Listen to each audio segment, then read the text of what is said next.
Imagine walking into a building that claims to be the official memory of a nation, and realizing that most of what it remembers is upstairs, under glass, and most of what it has chosen not to think about lives below your feet, in rooms you will never see. The Smithsonian likes to present itself as a story. White marble, neoclassical facades, school groups walking past dinosaur skeletons and space capsules, a neat timeline of how we got here. But behind that story there is a machine, and like any machine it has parts that were never meant for public view.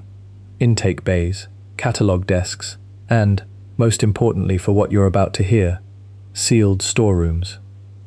In 1881, those storerooms changed. They became the place where an entire category of history, the inconvenient, the anomalous, the "we don't have a slot for this yet," was quietly routed out of sight. To understand what that means, and what might actually sit beneath those rooms, you have to start with why the Smithsonian exists at all. When Congress chartered it in 1846, it wasn't building a museum for tourists. It was building a central nervous system for knowledge.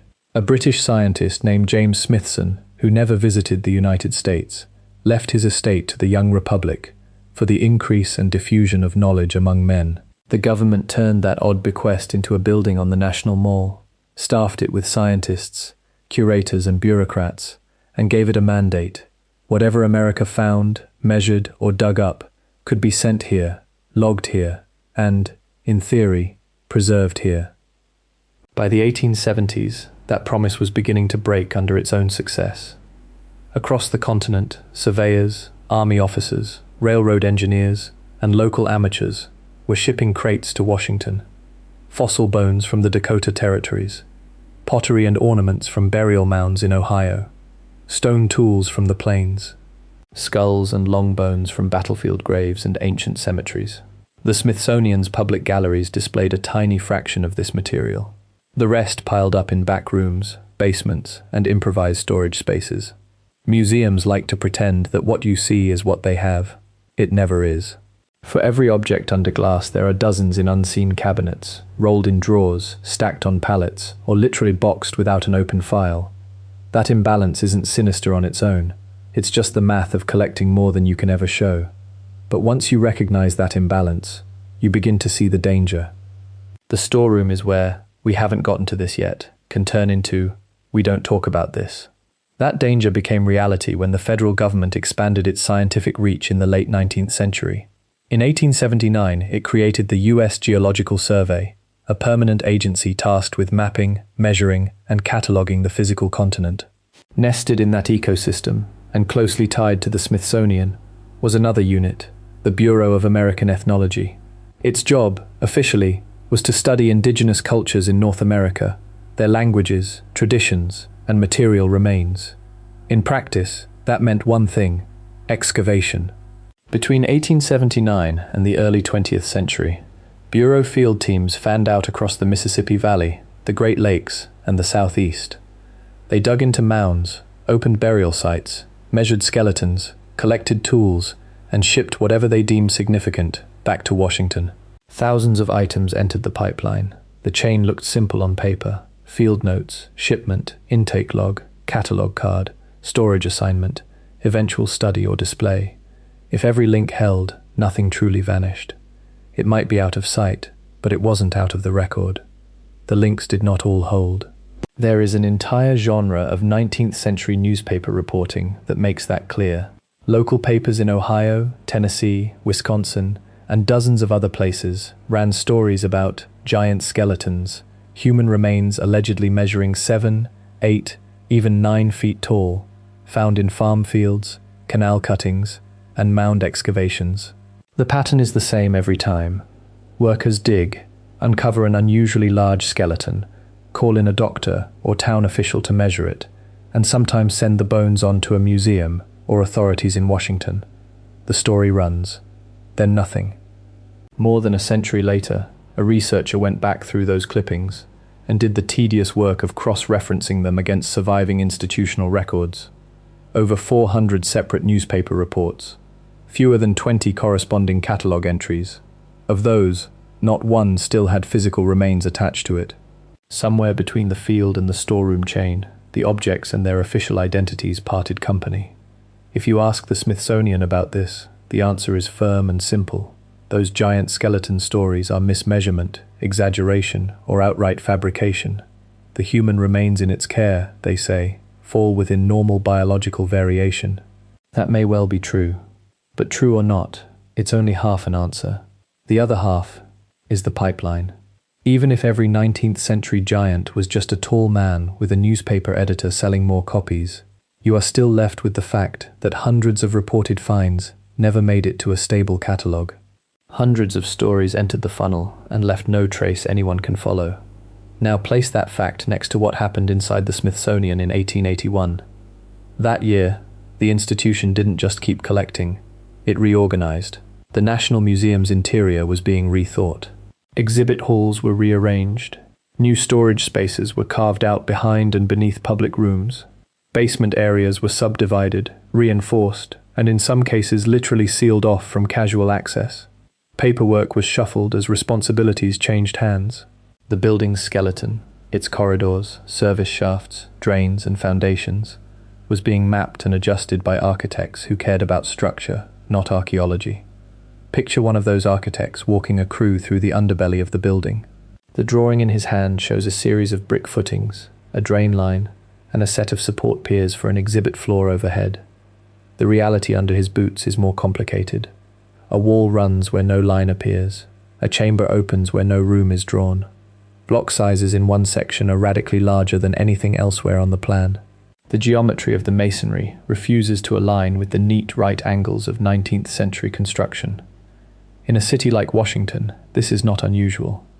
The Capitol's ground is layered, canal works, abandoned basements, older foundations reused and built over, street grids regraded and rotated.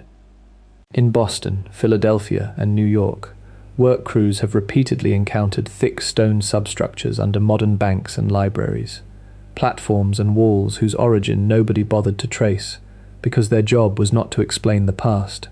Their job was to get the new building up. The Smithsonian is no different. When a modern visitor walks through its galleries, they are standing on top of at least two histories. The official one, printed on labels and plaques, and another made of brick, stone, and voids, that nobody talks about, because nobody had to. A sealed storeroom in 1881 is not just a room full of boxes. It is a lid. The official record does not contain a memo titled Unusual Chamber Discovered Beneath Basement Storerooms, 1881. There is no surviving, easily accessible report that says, "We broke through a wall, found older masonry, measured it, and decided what to call it." To stay honest, you have to admit that up front, there is no single piece of paper you can point to that proves a subterranean discovery under the Smithsonian occurred in that exact year. What you can point to is the pattern, a building designed to receive more than it can display, reorganized just as a wave of anomalous material was arriving, an excavation arm shipping bones and artifacts into a central hub, and a storage system whose gaps are large enough to swallow entire categories of evidence without leaving more than a faint echo. Once you see that pattern, the story you tell about what might lie beneath the storerooms stops being fantasy and starts being a question. Not, was there a secret chamber with giant skeletons, but what happens when a structure built over older works absorbs those works into its own foundations without ever deciding whether they count as history? You don't need to imagine a dramatic discovery scene to understand the stakes. You can stay with the paperwork. Look at how other major record sets fared. The most famous example sits outside the Smithsonian entirely, the US Census of 1890.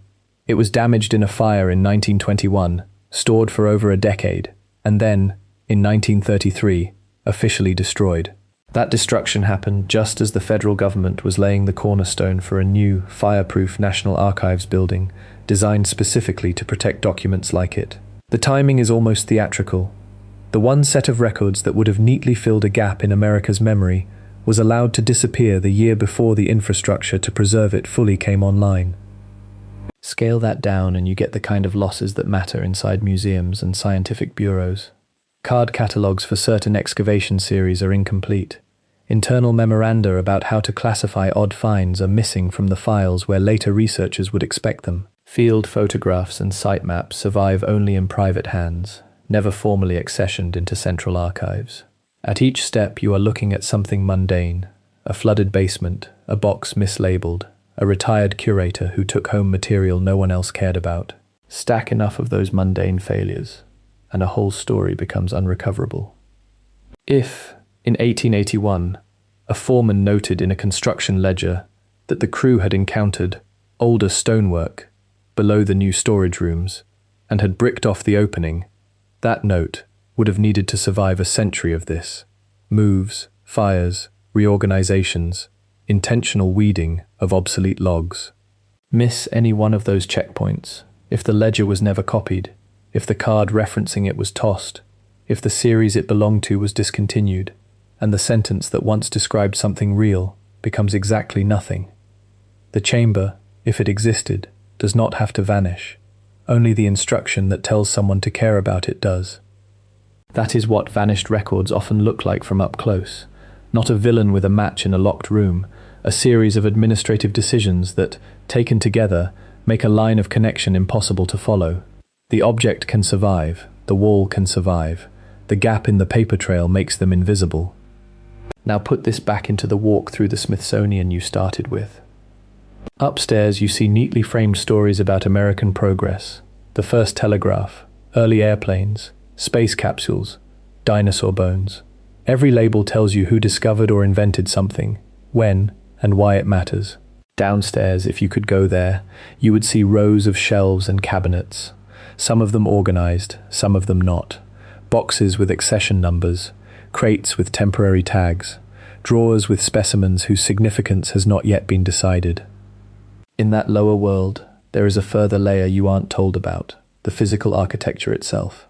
The rooms you're standing in have walls. Those walls have backs. Beyond those backs are the things the renovators in 1881 decided not to include in the comfortable blueprint. Older drains, overbuilt footings, chambers whose dimensions didn't make sense on a modern plan, and therefore became one more structural anomaly to work around, rather than a question to ask. For a building dedicated to the past, that is an extraordinary blind spot. It means the institution that trains you to think of pottery shards and arrowheads as history has never quite gotten around to treating its own bones the same way. The stone and brick under its storerooms are not part of any exhibit. They are not part of any popular narrative about how we came to be. They are literally taken for granted, supporting the weight of the stories upstairs, while never becoming stories themselves. Seen through that lens, the phrase, "what they found beneath the Smithsonian's sealed storerooms in 1881, stops being a promise of scandal and becomes a prompt. Not "here is a secret the institution has been hiding," but "here is a category of evidence the institution has never been forced to reinterpret as evidence at all." The sealed storeroom is where artifacts go when they don't fit the public story yet. The foundations beneath those storerooms are where structures go when nobody thinks they are artifacts. The reason the records vanish is not necessarily that someone wanted them gone. It is that the building, the bureaucracy, and the larger economic system around them all had reasons to prioritize other things. Exhibits that pleased donors, reports that justified budgets, narrative arcs that worked in school textbooks. The messy stuff, the anomalous bones, the inconvenient excavation notes, the awkward mention of older masonry nobody could date, faced the worst possible fate for any story. They became unuseful. What exists in that condition doesn't have to be destroyed to be lost. It has to be ignored long enough that every conduit into it breaks. The crate sits on a shelf with no active catalogue card. The wall stands behind another wall in a maintenance corridor no curator ever walks down. A line in a ledger curls into brittle paper at the bottom of a box, until the box itself is thrown out. You are left with a national memory palace whose upper floors feel complete, and whose lower levels are quietly full of ghosts. Objects without stories, structures without names, rooms that do their work holding up weight but never get invited to the tour. The unsettling part isn't that there might be some dramatic, suppressed discovery under the Smithsonian. The unsettling part is that if there were, the systems we trust to preserve history are exactly the kind of systems that could absorb it without ever noticing what they had done.